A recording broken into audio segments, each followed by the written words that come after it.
Austerity can be defined as the condition of living without unnecessary things and without comfort, with limited money or goods, or a practice, habit, or experience that is typical of this.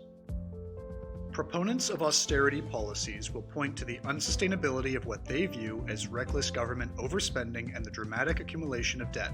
Opponents will instead point to the human cost of austerity, as services and supports are cut.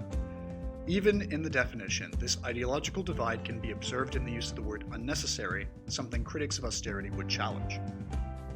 The global financial crisis of 2008 sparked a wave of austerity in many countries, particularly European states, as they sought to reduce their deficits to alleviate the growing burden of debt without sacrificing economic growth.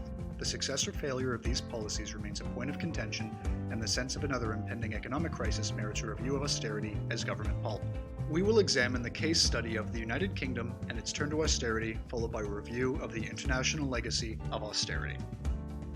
Following the crash of 2008, several states saw their deficits grow substantially as revenues plummeted.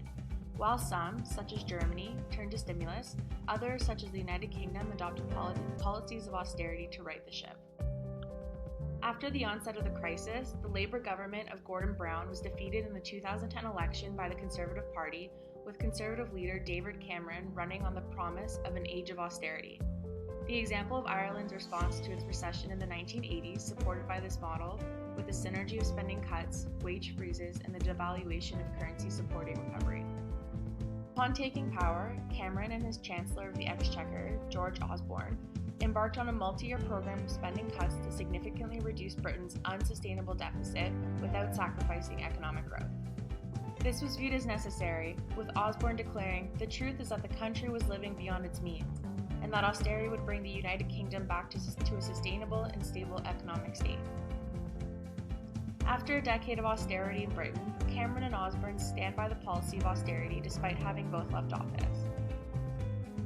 They share the belief that the cuts they did make should have been larger and rolled out at a faster pace, claiming record employment figures and British Treasury figures that the economy has grown 18.3% as of February 2019, outpacing France, Italy, and Japan.